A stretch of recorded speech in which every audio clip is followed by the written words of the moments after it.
Assalamualaikum warahmatullahi wabarakatuh. Perkenalkan nama saya Muhammad Argiansa dengan NIM 3411201106 kelas DSEC. Lalu saya di sini akan menjelaskan tentang data mining. Lalu apa sih data mining ini? Oh, data mining ini adalah suatu pengumpulan dan pengolahan data yang bertujuannya untuk mengekstrak informasi penting pada data. Lalu ada prosesnya, lalu di sini proses pengumpulan dan ekstraksi informasi tersebut dapat dilakukan menggunakan perangkat lunak dengan bantuan perhitungan, ada statistika, ada matematika ataupun teknologi yang disebut dengan artificial intelligence yang disebut apa namanya yang disingkat dengan AI. Lalu di sini ada data mining sering disebut juga dengan cloud discovery and database dengan singkatan dengan KDD. Lalu di sini ada dan mining tujuan data mining. Tujuan data mining ini dilakukan untuk memenuhi beberapa tujuan tertentu. Lalu ada yang ke satu, ini adalah apa namanya sebagai sarana untuk menjelaskan explanatory dan data mining ini dapat digunakan sebagai sarana untuk menjelaskan suatu kondisi penelitian. Lalu ada sebagai sarana konfirmasi dengan confirmatory. Lalu data mining dapat digunakan sebagai sarana untuk memastikan sebuah pernyataan atau bertegas suatu hipotesis. Lalu yang terakhir adalah sebagai sarana eksplorasi, exploratory. Data mining dapat digunakan sebagai sarana untuk mencari pola baru yang di sebelumnya tidak terdeteksi itu. Jadi tujuan dan data mining ini bisa kita perjelas ya gitu, dengan sarana-sarana yang ada di sini. Eh, Lalu selanjutnya ada penerapan data mining juga. Penerapannya yaitu seperti bisnis gitu.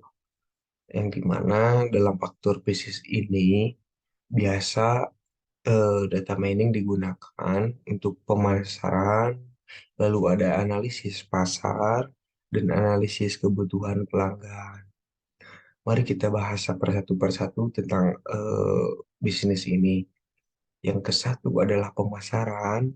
Data mining juga digunakan untuk mengidentifikasi karakteristik dan memprediksi perilaku pelanggan dan bagaimana digunakannya untuk mengidentifikasi karakteristiknya dan memprediksi perilakunya. Itu pemasarannya. Lalu yang kedua adalah analisis pasar. Dalam analisis pasar ini, data mining digunakan untuk menemukan apa namanya korelasi antara satu produk yang dijual dengan produk lainnya sehingga ada penjual yang dapat melakukan strategi untuk meningkatkan penjualannya gitu. Jadi pasar dalam analisis data mining ini bisa juga digunakan untuk menentukan secara meningkat gitu. Yang tadinya sih penjualannya menggunakan strategi ya biar apa gitu, biar penjualannya lebih meningkat gitu dengan data mining ini. Yang terakhir ada analisis kebutuhan pelanggan. Data mining ini lalu digunakan dalam mengidentifikasi produk yang menarik untuk pelanggan. Selain itu, ia juga digunakan dalam memprediksi faktor apa yang dapat menarik pelanggan baru gitu. Jadi si penjual dengan menggunakan data mining ini, contohnya misalkan si penjual apa namanya digunakan untuk eh, secara menarik gitu. Apa yang penjualan apa aja gitu. Tetapi penjualnya yang semenarik mungkin gitu. Untuk si pelanggan bisa ya bisa datang gitulah intinya. Lalu ada selanjutnya ada kekurangan dan kelebihannya. Kelebihan data mining ini lalu ada di sini ada kelebihannya gitu. Kelebihannya data mining ini merupakan sebuah proses interaktif dan interaktif untuk mendapatkan sebuah pola baru yang menarik. Pola tersebut juga tentunya akan sangat bermanfaat. Model yang dihasilkan dari proses data mining biasanya sudah sempurna gitu. Sehingga dapat generalisasi untuk kepentingan di masa depan yang akan datang. Karena prosesnya yang cukup panjang dan rumit gitu. Maka dari proses awal biasanya akan menghasilkan sesuatu yang baru yang tidak diketahui sebelumnya. Sesuatu yang baru ini akan menambah pengetahuan para pengguna atau penelitian dan tentunya akan sangat bermanfaat karena dapat digunakan untuk melakukan tindakan tertentu gitu. Jadi kelebihan ini bisa kita dapat bermanfaat gitu ya, dapat dapat kita pahami juga. Lalu di sini ada kekurangannya data mining, lalu atau juga dengan masalah privasi. Jangan apa namanya kekhawatiran tentang privasi pribadi kita telah meningkat pesat belakangan ini, terutama saat internet berkembang pesat dengan jaringan sosial, e-commerce, forum, lalu ada blog. Karena masalah privasi ini, orang takut akan menginformasi pribadi mereka digunakan dengan cara yang tidak etis lah, yang berpotensi menyebabkan mereka yang banyak masalah gitu. Bisnis pengumpulannya informasi tentang pelanggan. Mereka dalam banyak hal untuk memahami tren perilaku pembelian mereka juga, namun bisnis ya tidak bertahan selamanya. Beberapa hari ini mereka mungkin diakuisisi oleh orang lain atau hilang. Pada saat ini informasi pribadi yang memiliki mungkin dijual yang lain atau bocor gitu kalau kekurangannya gampang bocor yang tidak apa namanya tidak ada security gitu. Selanjutnya ada masalah keamanan. Ada keamanan juga adalah masalah besar. Apa namanya bisnis memiliki informasi tentang karyawan atau pelanggan mereka termasuk nomor jaminan sosial. Lalu dari sini ada ulang tahun, gaji, dan lain-lain. Namun, seberapa baik informasi ini diperhatikan masih dalam pertanyaan. Ada banyak kasus yang hacker akses dan mencuri data besar pelanggan dan perusahaan besar seperti Ford Motor Credit Company, Sony dengan begitu banyak informasi pribadi dan keuangan yang tersedia, kartu kredit yang dicuri dan pencurian identitas menjadi masalah besar gitu. Dan kekurangan masalah keamanannya ini yang termasuk dengan kekurangan data mining gitu. Dan ini termasuk apa ya namanya dengan kekurangan sangat kekurangan gitu. Dan lebih parah gitu ya, lebih masalahnya besar. Lalu selanjutnya ada penyalahgunaan informasi. Jadi informasi yang dikumpulkan melalui data mining yang ditunjukkan untuk tujuan etis gitu dapat disalahgunakan. Informasi ini dapat dimanfaatkan oleh orang-orang yang tidak etis atau bisnis untuk memanfaatkan orang-orang yang rentan atau melakukan diskriminasi terhadap sekelompok orang-orang. Aduh, selanjutnya ada lalu di sini lanjut ke materi selanjutnya yaitu data mining. Di sini ada apanya grafik data mining. Ini ada data, ini target data, versi data dan data ini kalau di sini. Di sini ada seleksi, selection, processing, transformasi, data mining, interpretasi, dan evaluasi. Di sini ada seleksi juga termasuk dengan informasi gen dan lain-lain dengan database data yang target datanya. Lalu di sini ada processing juga. Processing ini binning degradasi, refiring data juga dan lain-lain termasuk dengan target data.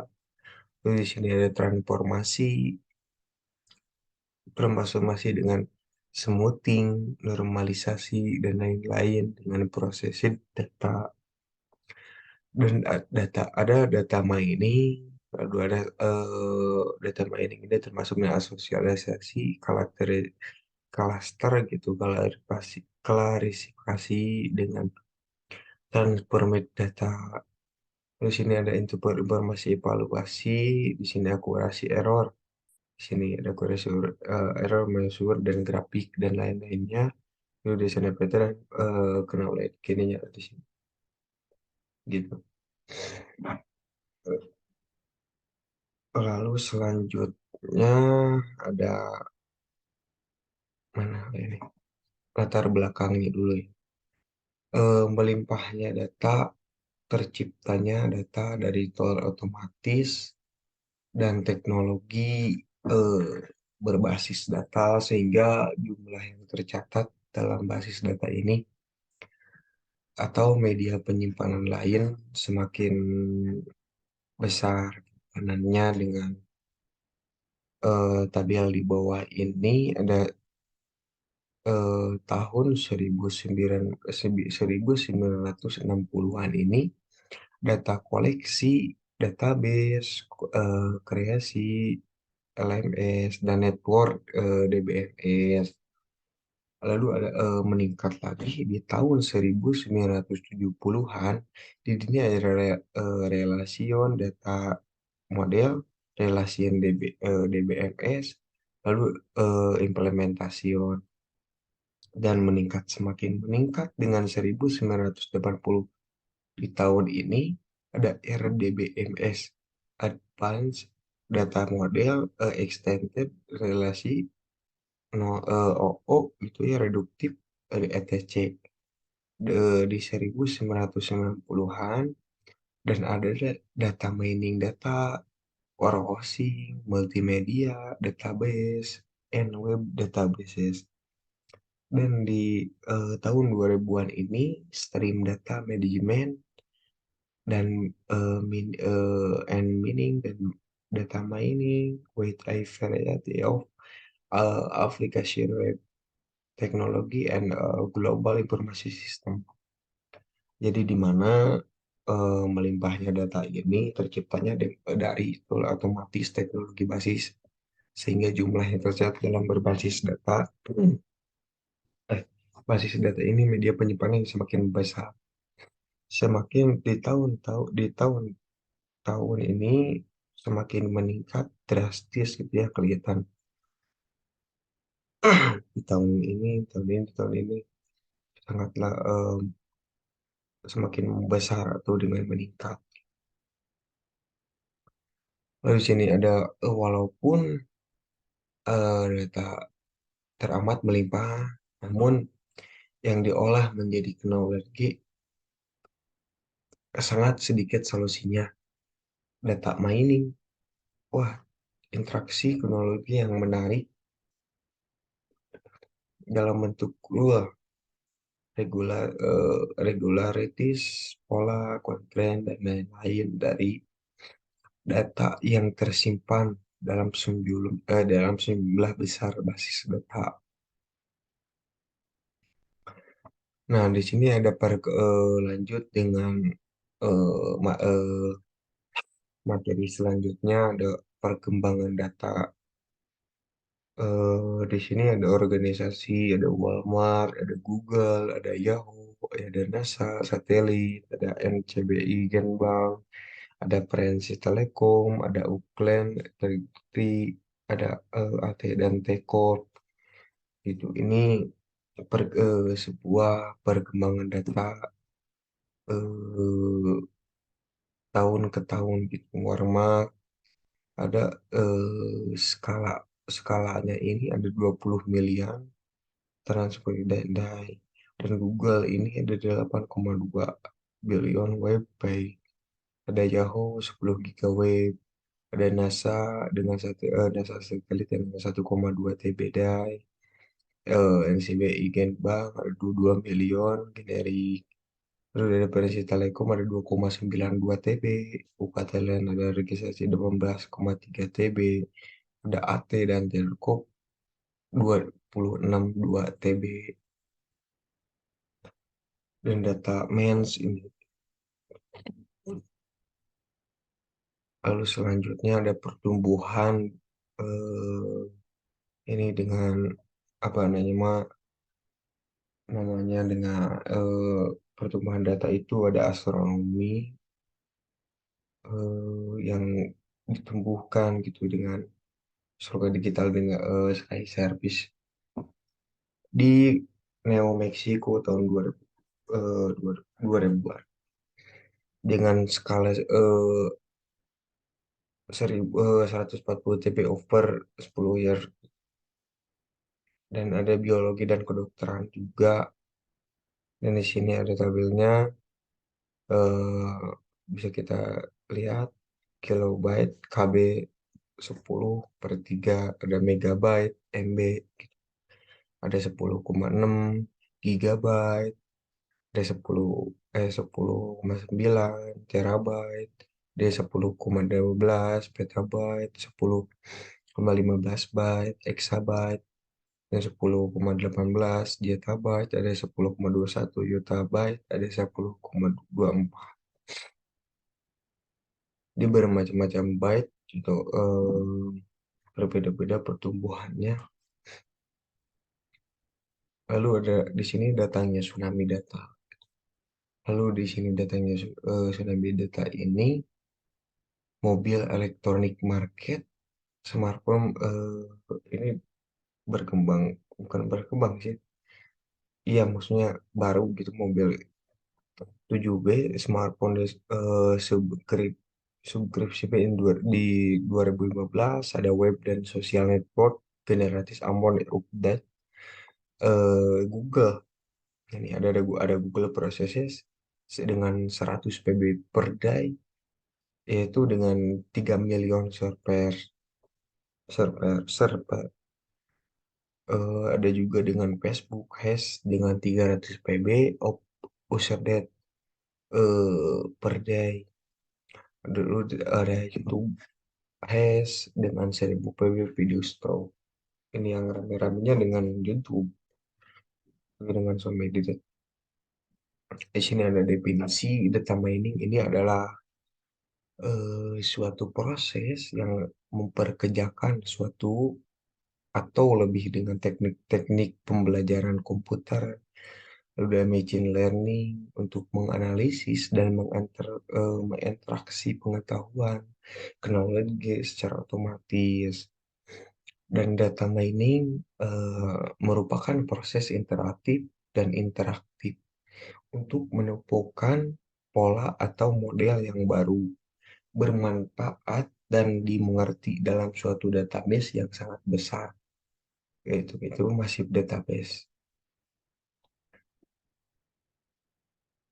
Selanjutnya ada masih definisi data mining ini merupakan serangkaian proses untuk menggali nilai tambah dari suatu kumpulan data berupa pengetahuan yang selama ini tidak diketahui secara manual dan suatu kumpulan data dan apa namanya data mining ini juga bisa menggunakan berbagai perangkat lunak eh, data untuk menemukan pola-pola yang relasi data agar biasanya dapat digunakan gitu untuk membuat prediksi dengan tepat. Lalu di sini ada kebutuhan data mining, lalu kebutuhan ini ketersediaan eh, data yang melimpah, kebutuhan dan informasi pengetahuan sebagai pendukung pengambilan keputusan untuk membuat solusi bisnis. Ketersediaan data transaksi dalam volume yang besar, informasi yang penting melahirkan gudang data yang mengintegrasikan informasi dari sistem yang tersebar untuk mendukung pengambilan keputusan. Lalu yang terakhir adalah ketersediaan teknologi informasi yang terjangkau dan dapat diadopsi secara luas gitu. Dan banyak dibutuhkan data mining ini sangatlah kebutuhan dengan sangatlah dibutuhkan gitu dengan informasi atau pengetahuan juga dan didukung dengan pendukung pengambilan keputusan untuk membuat bisnis tertentu gitu. Dan di sini ada data, ada informasi, ada pengetahuan dan kebijakan. Eh, di sini ada kebijakan, penataan, jam kerja pegawai, pola kebiasaan datang pulang pegawai, informasi rekap kehadiran pegawai, dan absen pegawai. Dan ini juga merupakan dengan data mining untuk melancarkan sebuah perusahaan yang dimana ada kebijakan, ada pengetahuan, ada informasi, dan data. Lalu di sini kalau eh, tidak ada dengan part ini, saya harap itu tidak akan eh, lancar gitu ya. Lalu kalau pakai ini penataan jam kerjanya sesuai kebiasaan datang dan pulang pegawai itu dengan sesuai gitu rekap kehadiran pegawai juga bisa diatur absensi pegawai juga bisa kita lihat gitu. Eh, Selanjutnya di materi selanjutnya ada terkait data mining yang ilmu-ilmu terkait ini yang ke satu ada database ada informasi exchange ada high performance computing ada visualization, ada machine learning, ada statistik, ada statistical neutral network, ada mathematical modeling gitu. Ini ada informasi retrieval, informasi extraction, ada pattern recognition. Nah, di sini ada tabelannya juga ya. Ada statistik, informasi ada artificial intelligence, ada database itu.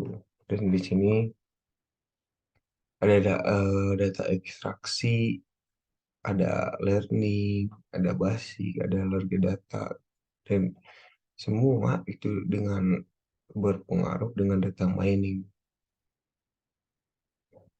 Ada tas data mining, metode prediksi juga dengan menggunakan beberapa variabel untuk memprediksi nilai yang belum diketahui atau nilai selanjutnya. Ya, dari variabel lain, contohnya ada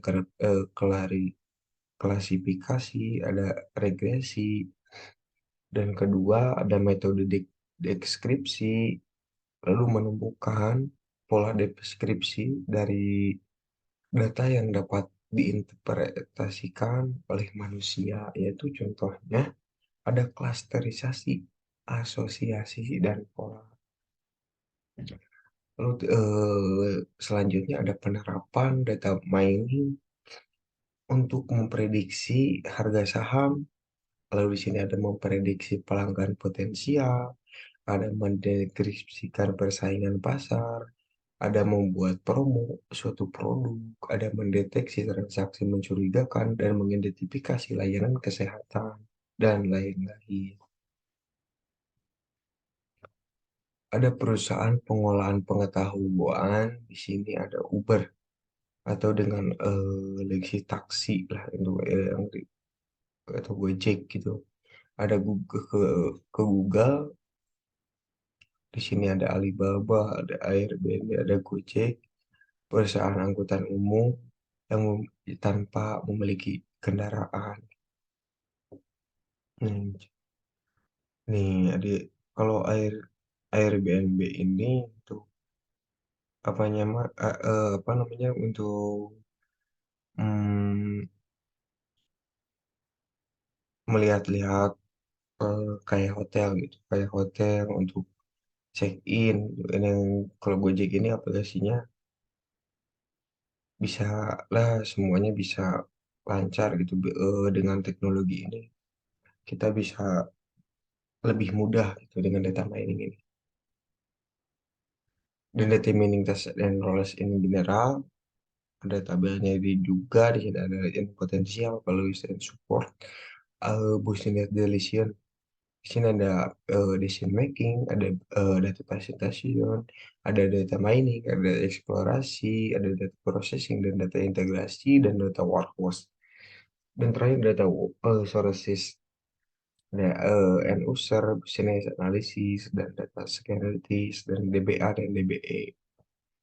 Gitu. Dia ini tabel dari data mining task and roles in general.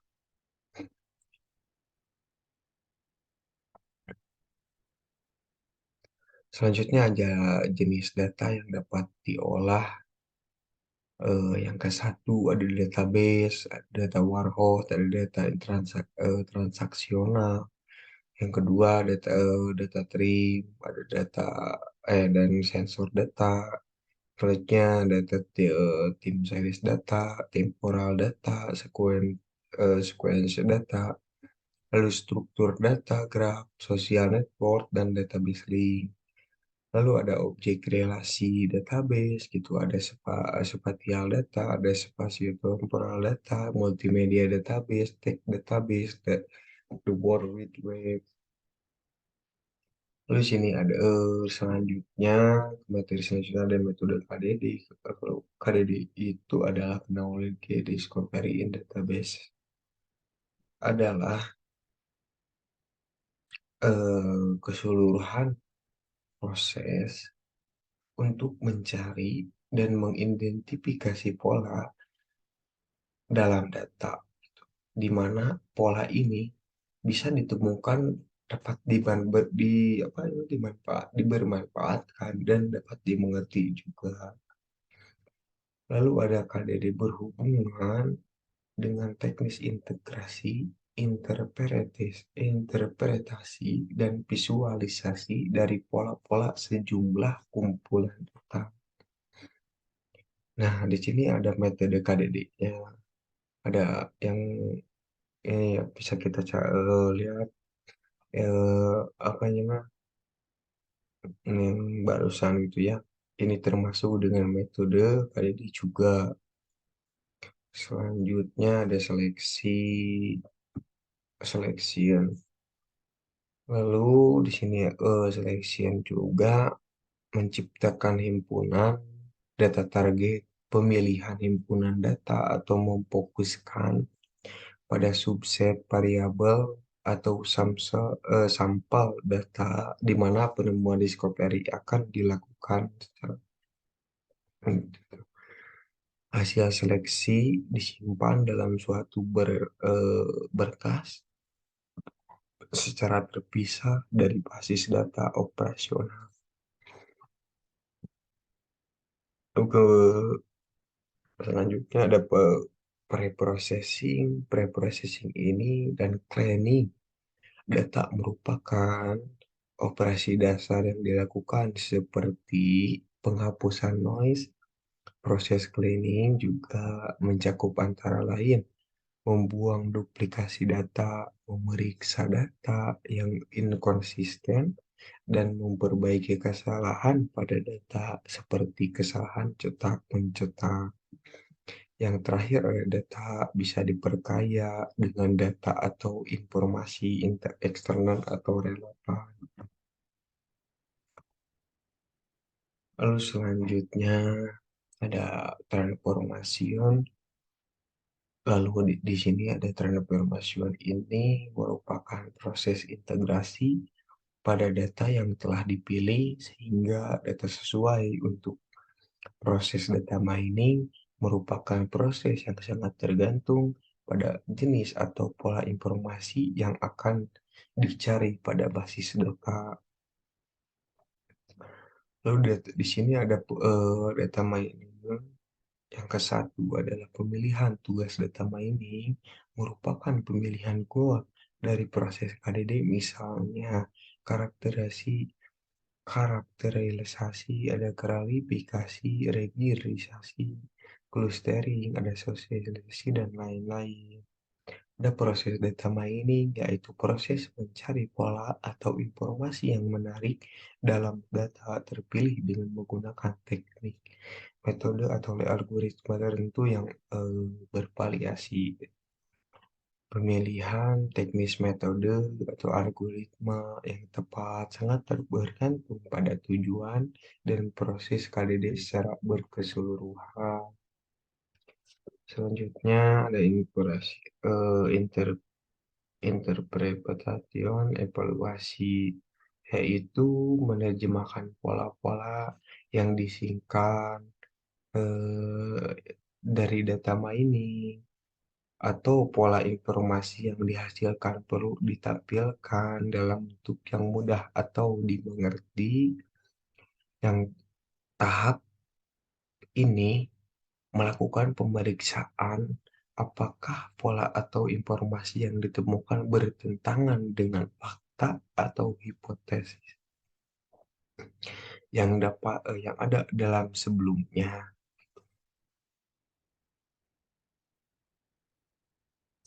Lalu di sini ada masih ke dengan KDD dengan eh, grafik yang barusan, yang ini juga dengan termasuk dengan seleksi mengubah data menjadi target data dan processing mengubah data menjadi prosesi data dan transformasi mengubah data menjadi transformed data dan data mining mengubah data menjadi pattern. Interpretasi dan evaluasi juga bisa mengubah data untuk menjadi KDD ini tersendiri gitu. Jadi ya KDD ini bisa eh, dan di sini masih seleksi. Misalnya untuk memprediksi mahasiswa yang lulus tepat waktu dan yang tidak tepat waktu, maka dari sekumpulan data yang relevan antara lain, IP semester, IP kumulatif, prestasi gaji orang tua, pekerjaan orang tua, ketepatan waktu pengambilan mata kuliah. Atribut ini bisa jadi atribut bentukan dari beberapa atribut lain yang disebut dengan derivat, keaktifan, berorganisasi, dan lain sebagainya.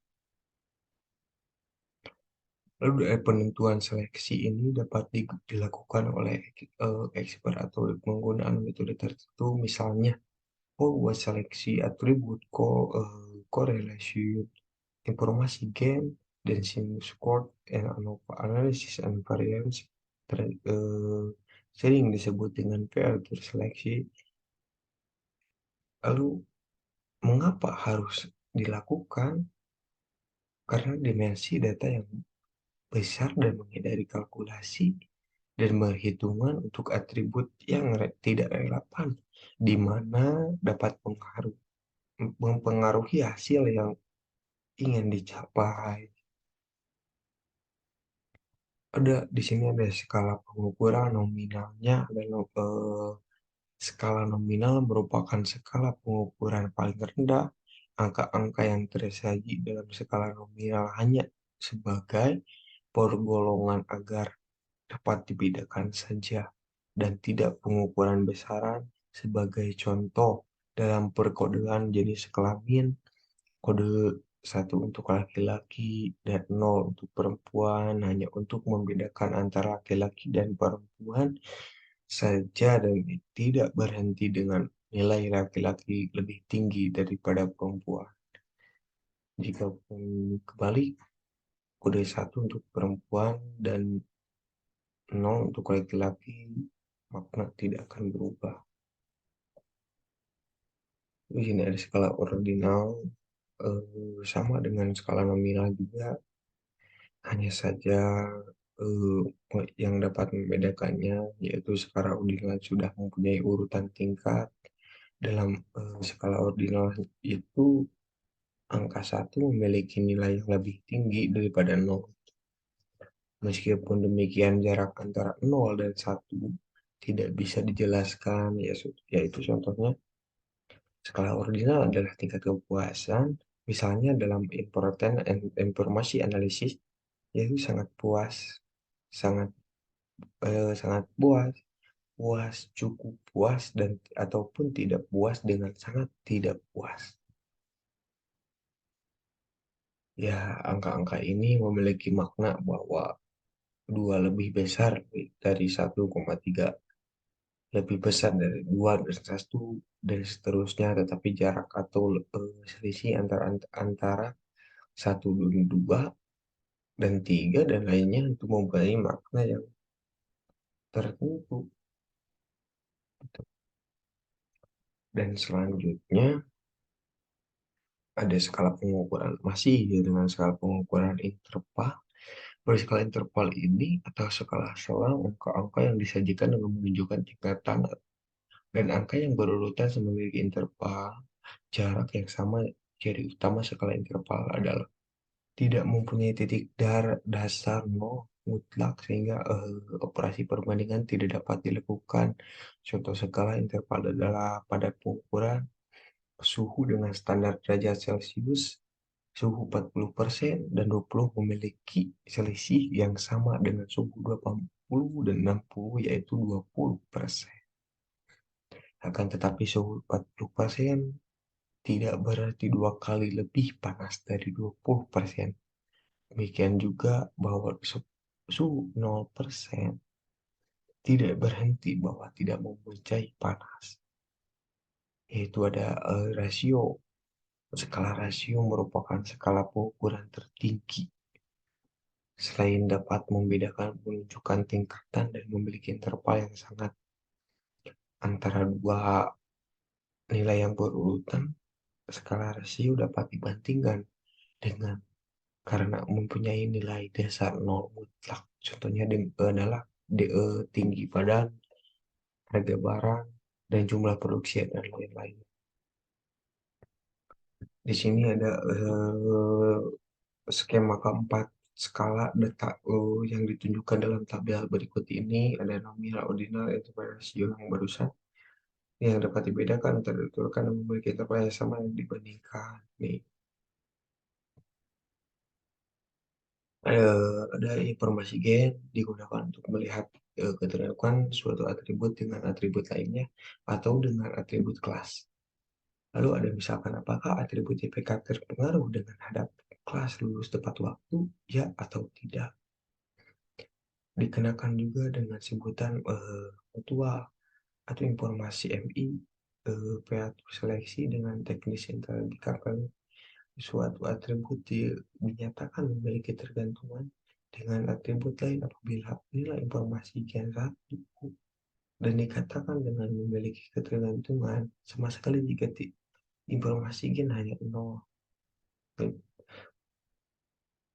Nah, ini persamaan informasi gen yaitu ada gen S, A, entropi S, dan palu WA ada S, ada entropi A adalah atributnya dan P adalah fitur kriteria, ada SP adalah total kelas dari suatu fitur kriteria P, dan S adalah total kelas.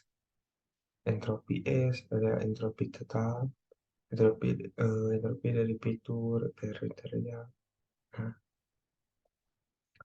entropi adalah keseragaman data makin tinggi nilainya semakin baik. Basis dari load tergantung jumlah kelas. N juga ini adalah jumlah fitur kriteria pada kelas.